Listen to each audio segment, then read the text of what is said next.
ഒരു മണ്ണിനും പെണ്ണിനും കൊള്ളാത്ത ചില കൊള്ളരുതാത്തവന്മാർ പെണ്ണും കെട്ടി നടക്കുമ്പോൾ നമുക്കല്ല അതിശയം തോന്നാറുണ്ട്. കാരണം ഇവന്റെയൊക്കെ എന്ത് മാങ്ങാക്കോല കണ്ടിട്ടാണ് ഇവനൊക്കെ പെണ്ണ് കെട്ടിച്ചു കൊടുത്തതെന്ന് നമുക്ക് തന്നെ തോന്നാറുണ്ട്.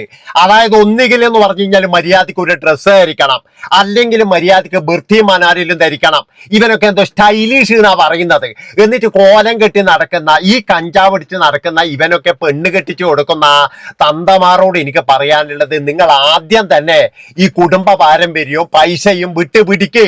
എന്നിട്ട് നല്ലവനാണോ ഇവൻ എന്ന് നിങ്ങളൊന്ന് ആലോചിക്ക് പോയിട്ട്. അതായത് ഇവനൊക്കെ എന്ന് പറഞ്ഞു കഴിഞ്ഞാൽ പെണ്ണ് കെട്ടിച്ചു കൊടുക്കുമ്പോ നിങ്ങളുടെ മക്കളെ തന്നെ എന്ന് പറഞ്ഞു കഴിഞ്ഞാൽ ബലി നൽകുകയാണ് ചെയ്യുന്നത്. ഇപ്പൊ കണ്ണൂര് കണ്ടില്ലേ നിങ്ങൾ? ഏതായാലും ആ പെൺകുട്ടി പറയുന്ന വാക്കുകൾ അതിപ്പോ ഇന്ന് ഈ ലോകത്തില്ല. ഇനിയെങ്കിലും കുറെ ആൾക്കാരുടെ കണ്ണ് തുറക്കാനുണ്ട്. അവർക്ക് വേണ്ടിയിട്ടാണ് ഞാൻ ഈ വീഡിയോ ചെയ്യുന്നത്. അതായത് അവർക്ക് വേണ്ടിയിട്ട്. കാരണം ഇതുപോലെ പറയാൻ പറ്റാതെ ഈ ലോകത്തുനിന്ന് പോയ ഒരുപാട് പെണ്ണുങ്ങളുണ്ട്. അവർക്ക് വേണ്ടിയിട്ടാണ് ഈ വീഡിയോ ചെയ്യുന്നത്.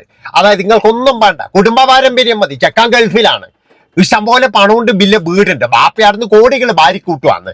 ഈ ചെക്കന് ഇരുന്ന് ഇതൊന്നും ആർക്കും അറിയണ്ട. ഇനിയിപ്പൊ ചെക്കനെന്നാ ജോലി, ഓൻ ബാംഗ്ലൂരിലല്ലേ, ഓൻ ഭയങ്കര സംഭവമല്ലേ, ഇതാണ് അറിയണ്ടു. അല്ലാതെ ഓനെന്നാ ചെയ്യുന്നു, ഓനെന്നാ അവിടെ, ഇതൊന്നും അറിയണ്ട. ചില പിള്ളേർ ഇത് വിളിച്ചു പറയും, ചില ആൾക്കാർ ഇത് വിളിച്ചു പറയില്ല. അങ്ങനെ അങ്ങ് അനുഭവിച്ചങ്ങ് തീർക്കും. ഏതായാലും ആ കുട്ടി പറയുന്നത് നമുക്ക് കേട്ടിട്ട് വരാം.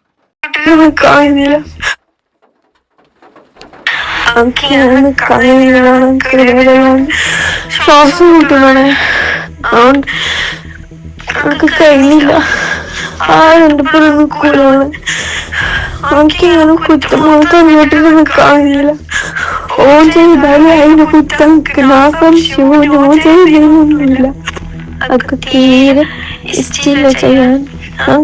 നോക്കൂ, ഞാൻ വെച്ചോണ്ട് ഉപ്പ് കഴിയൂല പോലെ ഓനിക്ക് സന്തോഷേക്കും. പക്ഷെ എൻ്റെ ഉപ്പുകളും കഴിയൂല. ഞാൻ പോയിട്ട് എൻ്റെ പാട്ടിൽ പറഞ്ഞു കൊടുക്കണാണ്. ഓനങ്ങനെ നല്ലോണായിട്ട് ജീവിക്കണ്ടാണ്.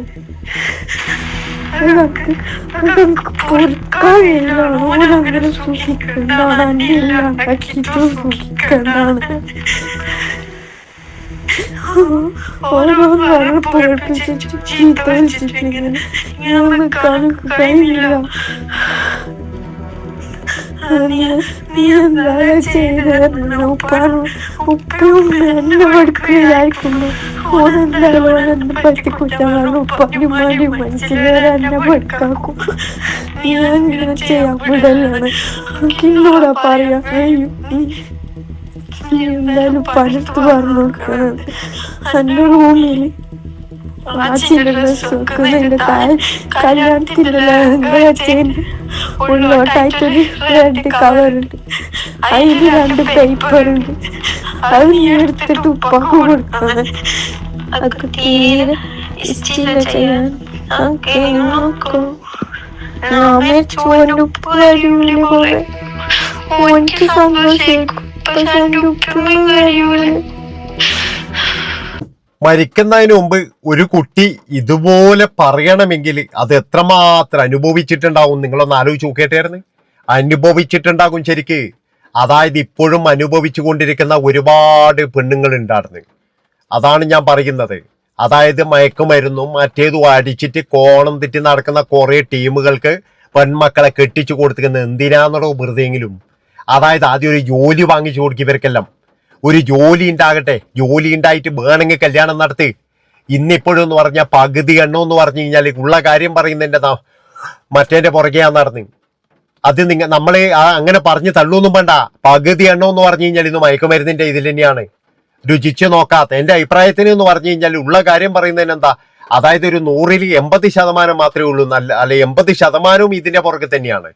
അപ്പൊ അതുകൊണ്ടാണ് ഞാൻ പറയുന്നത്, പല ആൾക്കാരെന്ന് പറഞ്ഞു കഴിഞ്ഞാൽ പറയാൻ മടിച്ചിട്ട് എന്ത് ചെയ്യണമെന്നറിയാതെ പല കുട്ടികളും അങ്ങനെയാണ്. എങ്ങനെയാണ് വീട്ടിൽ പോയിട്ട് ഇത് പറയാ? ചിലപ്പോ ഭീമമായ സ്ത്രീധനം കൊടുത്തിട്ട് കടം വാങ്ങിച്ചിട്ടായിരിക്കും കെട്ടിച്ചയച്ചിട്ടുണ്ടാവുക. അവനാണെങ്കിൽ എന്ന് പറഞ്ഞ് ഈ പിറ്റേ ദിവസം തുടങ്ങുവാണെന്ന് മറ്റേ ലഹരി ഉപയോഗിക്കാൻ വേണ്ടിയിട്ട്. ഇതിപ്പോഴും എന്ന് പറഞ്ഞാൽ അവന് ലഹരി ഉണ്ട് എന്ന് പറയുന്നത്, പെണ്ണുണ്ട് എന്ന് പറയുന്നത്, അവന്റെ വീട്ടുകാരെ മുഴുവൻ എടുത്തിട്ട് എന്ന് പറഞ്ഞു കഴിഞ്ഞാൽ ജയിലാക്കണം എന്ന എന്റെ അഭിപ്രായമാണെന്ന്. കാരണം എന്താണെന്ന് വെച്ച് കഴിഞ്ഞാൽ ഇത് ഇപ്പോഴൊന്നും അല്ല പോലും, ഇതിന് മുന്നേ ഒരു പ്രാവശ്യം നടന്നാൽ പോലും. എന്നിട്ട് ഏതോ കണ്ണൂരിലെ ഏതോ സ്വകാര്യ ആശുപത്രിയിൽ കൊണ്ടുപോയിന് പോലും. എന്നിട്ട് പോലീസ് പോലും അറിയില്ല, പോലീസിൽ റിപ്പോർട്ട് ചെയ്തിട്ടില്ല. അതുപോലെ തന്നെ എന്ന് പറഞ്ഞു കഴിഞ്ഞാൽ ഈ വീട്ടുകാരറിയില്ല, പെണ്ണിന്റെ വീട്ടുകാരറിയില്ല. അപ്പൊ സ്വകാര്യ ആശുപത്രിയിൽ ചെക്കിളിയിലല്ലേ യോമാർ ചെയ്തിട്ടുണ്ടാവുക. സ്വകാര്യ ആശുപത്രിയിൽ ഇങ്ങനെ ഒരു കേസ് വന്നു കഴിഞ്ഞാൽ അത് പോലീസിനെ അറിയിക്കണ്ടേ? അപ്പൊ അവരെന്ത് ചെയ്യും? കൂടുതൽ ചിക്കിളി ഇങ്ങനെ. എന്നാ പിന്നെ ഇതാരും അറിയണ്ടല്ലോ. അന്ന് തന്നെ രക്ഷപ്പെട്ടിട്ട് ഇതിന്റെ സ്വന്തം വീട്ടില് അതിന്റെ അച്ഛനും അമ്മയും എങ്ങനെയെങ്കിലും അതിനെ കൊണ്ടുപോകുന്നതാന്ന്. അതില്ലാതാക്കിയതാരറിയാം. പിന്നെ എന്താ പറയേണ്ടത്, ഇവിടുന്ന് ആദ്യം ഒരിക്കൽ ഇതുപോലെ ജീവൻ ഒടുക്കാൻ ശ്രമിച്ചപ്പോൾ ഏതോ ഒരു ആശുപത്രിയിൽ പ്രവേശിപ്പിച്ചു എന്നാ പറയുന്നത്, സ്വകാര്യ ആശുപത്രിയിൽ. അങ്ങനെയാണെങ്കിൽ അവരെയാണ് ആദ്യം ആ ആശുപത്രിയാണ് ആദ്യം പൂട്ടേണ്ടതെന്നാണ് ഞാൻ പറയുന്നത്. അതായത് അവരൊക്കെ എന്ന് പറഞ്ഞു കഴിഞ്ഞാൽ ഇങ്ങനെ ഇത്രയും ഗുരുതരമായ കാര്യം കണ്ടിട്ട് അവരൊന്നും എവിടെയും റിപ്പോർട്ട് ചെയ്യാതെ പണക്കാരുടെ ഭാഗത്ത് മാത്രം കൂടുന്ന ചില ചെറ്റകളായ ആശുപത്രിക്കാർ, അവന്മാർക്ക് വേണ്ടത് പണം മാത്രമാണ്, വേറെ ഒന്നും വേണ്ടായിരുന്നു. സമൂഹത്തിനോട് യാതൊരുവിധ പ്രതിബദ്ധതയില്ലാതെ ചില ഹോസ്പിറ്റലുകാർ, അവറ്റകളുടെയും നിയമത്തിന്റെ മുന്നിൽ കൊണ്ടുവരണം എന്നാണ് എനിക്ക് പറയാനുള്ളത്. അതായത് ഇതിനു മുന്നേ ഇതുപോലൊരു സംഭവം നടന്നിട്ട് ഒരാൾ പോലും അറിഞ്ഞിട്ടില്ല, സ്വന്തം വീട്ടുകാരറിഞ്ഞിട്ടില്ല.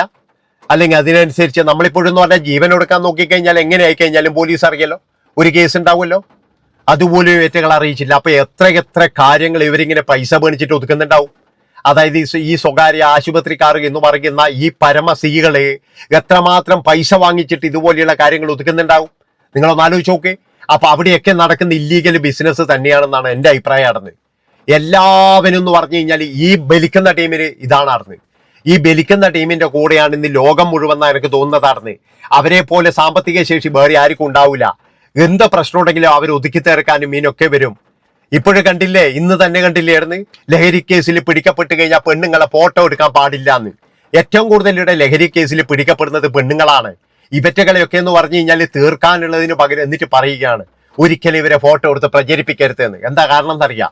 നാളെ ഇവർക്ക് സമൂഹത്തിൽ ഇറങ്ങി നടക്കേണ്ട പോലും ജനങ്ങളെ നശിപ്പിക്കുന്ന, അതായത് മാനവരാശിക്ക് തന്നെ ഭീഷണിയായ വേറെ ഏതെങ്കിലും രാജ്യത്താണെങ്കിൽ, ഇപ്പൊ ഇതിനിടക്ക് 3 ടീച്ചർമാരെ പിടിച്ച് വേറെ ഏതെങ്കിലും രാജ്യത്താണെങ്കിൽ 16 ദിവസത്തെ ചടങ്ങു കൂടി കഴിഞ്ഞിട്ട് ആൾക്കാർ ഇങ്ങനെ ഇറങ്ങിപ്പോയിട്ടുണ്ടാവുമായിരുന്നു ആ വീട്ടിൽ നിന്ന്. മനസ്സിലാക്കണം നിങ്ങൾ. അവിടെയൊക്കെ എന്ന് പറഞ്ഞു കഴിഞ്ഞാൽ ആ ഒരു ശിക്ഷ തന്നെയാണ് വേണ്ടത്. അല്ലാതെ എന്ന് പറഞ്ഞ് ഇവറ്റൊക്കെ പിന്നെയും നമ്മുടെ നികുതി പണം കൊണ്ട് ഇട്ട് പോറ്റാൻ വേണ്ടിയിട്ട് വീണ്ടും തെളിവെടുപ്പ് മണ്ണാങ്കട്ട് എന്തോ ഒലക്കാണ്. വളരെ കഷ്ടം എന്ന് പറഞ്ഞു കഴിഞ്ഞാൽ വളരെ കഷ്ടം, ലജ്ജ തോന്നുകയാണ്, ലജ്ജ. അതുകൊണ്ട് തന്നെ പിതാക്കന്മാരോട് ഞാൻ പറയുകയാണ്, എൻ്റെ പൊന്നു മക്കളെ, നിങ്ങൾ വീടോ ഗൾഫിലെ ജോലിയോ തന്തേന്റെ പൈസ ഒന്നും കാണരുത്. ഈ ബേട്ടാവളിയനൊന്നും പറഞ്ഞു കഴിഞ്ഞാൽ മര്യാദയ്ക്ക് ഉണ്ടാകുന്നതല്ല. ഓനല്ലെന്ന് പറഞ്ഞു കഴിഞ്ഞാൽ കൃത്യമായിട്ട് ലഹരിന്റെ ഉസ്താദായിരിക്കും, ലഹരിക്ക് അടിമയായിരിക്കും. അതുകൊണ്ടാണ് ഞാൻ പറയുന്നത്, ജാതി മതമൊന്നും ഇവിടെ പ്രശ്നമല്ല. എല്ലാ തരത്തിലും ഉണ്ട്, ഹിന്ദുവിലും ക്രിസ്ത്യനിലും അതുപോലെ മുസ്ലിമിലും എല്ലാം ഉണ്ട്. അല്ലാതെ ജാതിനിയോ മതത്തിനോ ഒന്നല്ല ഇവിടെ പറയുന്നത്. എല്ലാ തലത്തിലും എന്ന് പറഞ്ഞു കഴിഞ്ഞാൽ ലഹരിക്കാർക്ക് ഭയങ്കരമായിട്ടുള്ള സപ്പോർട്ട് തന്നെയാണ്. ഈ ലഹരിക്കാർക്ക് സപ്പോർട്ട് ചെയ്യുന്നതെന്ന് പറഞ്ഞാൽ അതൊരു അവര് തന്നെ എന്ന് പറഞ്ഞ് ഇവിടെ ഒരു ഇതുണ്ടാക്കി വെച്ചിട്ടുണ്ട്. ഇപ്പൊ തന്നെ ഈ കുട്ടിക്ക് എന്ത് നീതി കിട്ടാനാണ്? അവൻ മുങ്ങിയായിരുന്നു. അപ്പൊ അതുകൊണ്ട് ഞാൻ പറയുകയാണ്, നിങ്ങൾ കല്യാണം കഴിപ്പിച്ചു വിടുമ്പോൾ വളരെയധികം സൂക്ഷിക്കുക. ഇന്ന് പകുതി എണ്ണം എന്ന് പറഞ്ഞു കഴിഞ്ഞാലും ഇത് തന്നെയാണ്. ഇന്ന് എവിടെ പോയി കഴിഞ്ഞാലും വളരെ സൂക്ഷിക്കണമായിരുന്നു. വില്ല വീടാണ്, വില്ല തറവാടിയാണ്. ഈ തറവാടികളാണ് ഏറ്റവും വലിയ തറകളെന്ന് എനിക്ക് പറയാനുള്ളൂ. അതായത് ഇവറ്റകൾക്കൊക്കെ എന്ന് പറഞ്ഞു കഴിഞ്ഞാൽ ഈ ബാപ്പന്മാർ സമ്പാദിച്ച സ്വത്തുണ്ടാവും ഇഷ്ടം പോലെ. പണ്ടൊരിക്കൽ ഞാൻ കണ്ടാണ്, എന്താ അറിയാ, ഒരു ഗതിയും പരഗതിയില്ലാതെ ഒരുത്തന്നെ 5 ലക്ഷം ഉറുപ്പ്യാന്റെ അമ്മായി അച്ഛൻ ഇതിന് കൊടുത്തിരിക്കുമല്ലോ, ഹണിമൂണിന് കൊടുത്തിരിക്കുവാണ് അടിച്ചു പൊളിക്കാൻ വേണ്ടിയിട്ട്. ഒരു ഗതിയും പരഗതിയില്ല അവന് സ്വഭാവം തന്നെ എന്ന് പറഞ്ഞു കഴിഞ്ഞാൽ കള്ളി ഷാപ്പിലാണ് പകുതി സമയവും. എന്നിട്ട് അവന് വരെ എന്ന് പറഞ്ഞ് ഞാൻ അതിശയപ്പെട്ടു പോയിട്ടുണ്ട്. എൻ്റെ ഭഗവാനെ, ഇവനൊക്കെ പെണ്ണ് കെട്ടിച്ചു കൊടുക്കുന്ന തന്തമാർ അവറ്റകൾ എന്തെങ്കിലും അറിയുന്നുണ്ടായത്? ആൾക്കാർ നോക്കുമ്പോൾ നല്ല ചെക്കൻ, നല്ല മൊഞ്ച്, നല്ല ഈ പാവാടി ഇട്ട് നടക്കുന്ന ഇപ്പൊ ഒരു പാൻറ് ഉണ്ടല്ലോ, ആ പാൻറ് ഇട്ട് നടക്കുന്ന ആ ചെക്കൻ എൻ്റെ പാഷൻ കണ്ടില്ലായിരുന്നു. നമ്മുടെ ഈ സിനിമയിൽ കോട്ടയം കുഞ്ഞിച്ചിട്ട് കുഞ്ചം വരുന്ന പോലെ ജലീത് വരുന്നതായിരുന്നു. നന്ദി നമസ്കാരം. ഇനിയെങ്കിലും നിങ്ങൾ മനസ്സിലാക്കാറുണ്ട്. വളരെ മോശം എന്നല്ലാതെ എന്ത് പറയാനാണ്. Bye bye.